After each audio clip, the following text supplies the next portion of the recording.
नमस्कार. Tasty bite with Leena या चॅनलमध्ये सर्वांचे खूप खूप स्वागत आहे. आज आपण रक्षाबंधन स्पेशल मऊ लुसलुशीत झटपट तयार होणारी अप्रतिम टेस्ट असलेली लापशीची रेसिपी पाहणार आहे. रेसिपी खूप सोपी आहे. चला तर आपण रेसिपीला सुरुवात करूया.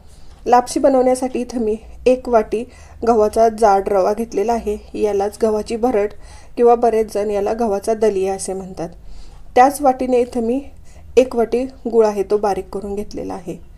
8 ते 10 बदामाचे काप करून घेतलेले आहेत. 8 ते 10 काजूचे काप घेतलेले आहेत.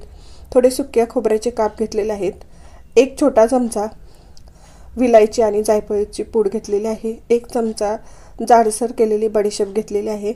बडीशेप लापशीमध्ये घालणं खूप गरजेचं आहे. 2 टेबलस्पून साजूक तूप घेतलेलं आहे आणि अगदी चिमूटभर इथं मीठ घेतलेलं आहे. गॅसवरती कुकरमध्ये मी घेतलेलं तूप घालून घेतलं आणि तूप गरम झालं की त्यामध्ये हा गव्हाचा जाडसर रवा आहे तो घालून घ्यायचा. इथं थोडा तुम्हाला रवा पांढरट वाटत असेल, पण हा रवा मी आहे तो घरच्या गव्हाचा तयार करून आणलेला आहे, त्यामुळे थोडा पांढरा वाटतो. आणि आपण किराणा स्टोअरमधून विकत आणला तर थोडासा हा रवा आहे तो पिवळट असा दिसतो. गॅसची फ्लेम लो टू मिडियम ठेवून आपल्याला हा रवा मस्त असा लालसर होईपर्यंत भाजून घ्यायचा आहे. अर्धवट रवा भाजला की त्यामध्ये घेतलेले ड्रायफ्रूटचे काप आणि खोबऱ्याचे काप घालून अधूनमधून सतत हलवत आपल्याला हे छान लालसर होईपर्यंत भाजून घ्यायचं आहे. भाजताना आपल्याला अजिबात घाई करायची नाही, तर अगदी मस्त ह्याचा रंग बदलेपर्यंत आपण भाजून घेणार आहे. तुम्ही पाहू शकता याचा रंगही बदललेला आहे. यामध्ये ड्रायफ्रूट्स घातले आहेत तेही मस्त भाजलेले आहेत. आता ड्रायफ्रूट्स घालणं ऑप्शनल आहे, तुम्ही तुमच्या आवडीनुसारही घालायचं आहे. त्यानंतर घेतलेली बडीशेपची पावडर, जायफळ आणि विलायचीची पावडर, मीठ आणि गूळ घालून घ्यायचं आणि हे थोडंसं मिक्स करून घ्यायचं.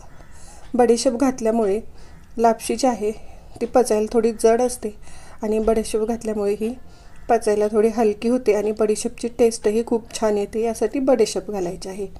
त्यानंतर ज्या वाटीने आपण रवा घेतला होता त्याच वाटीने 3 वाट्या पाणी घालायचं आणि यामध्ये व्यवस्थित असं मिक्स करून घ्यायचं. सगळीकडून मिक्स केल्यानंतर गॅसची फ्लेम थोडी फुल करायची आणि या पाण्याला उकळी आणायची आहे. तुम्ही पाहू शकता इथं या पाण्याला उकळी आलेली आहे. आता या कुकरचं आपण झाकण बंद करून घेऊया आणि गॅसची फ्लेम लो करून आपण कुकरच्या 3 शिट्ट्या घेणार आहे आणि गॅस बंद करून कुकर थंड होण्यासाठी ठेवणार आहे. तुम्ही तुमच्या कुकरनुसार कुकरच्या शिट्ट्या घेऊ शकता. भात होण्यासाठी जेवढ्या शिट्ट्या लागतात त्यापेक्षा 1 शिट्टी लापशीसाठी जास्त घ्यायची आहे. अशाच नवनवीन रेसिपी पाहण्यासाठी टेस्टी बाईट विथ लीना या चॅनलवर तुम्ही नवीन असाल तर सबस्क्राईब करा. सबस्क्राईब केलं असेल तर लाईक आणि शेअर करायला विसरू नका. कुकर मी थंड होण्यासाठी ठेवला होता. आता आपण पाहूया. बघा मस्त आपली लापशी इथं तयार झालेली आहे. मी कुकरचं झाकण काढलं. थोडीशी गरम आहे. बघा मी इथं पळीनं हलवलं, अजिबात इथं खाली कुकरला ही लापशी चिटकलेली नाही. अगदी छान मस्त लापशी इथं तयार झालेली आहे.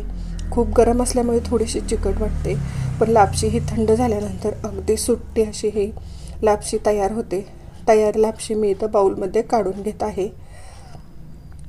या व्हिडिओमध्ये मी 1 वाटी रव्यासाठी लागणारं गुळाचं आणि पाण्याचं अगदी हे योग्य प्रमाण आहे ते मी सांगितलेलं आहे. तयार लापशी इथं मी बाउलमध्ये काढून घेतलेली आहे. अगदी मंदिरात प्रसादासाठी मिळते अशी लापशी या पद्धतीने तयार होते.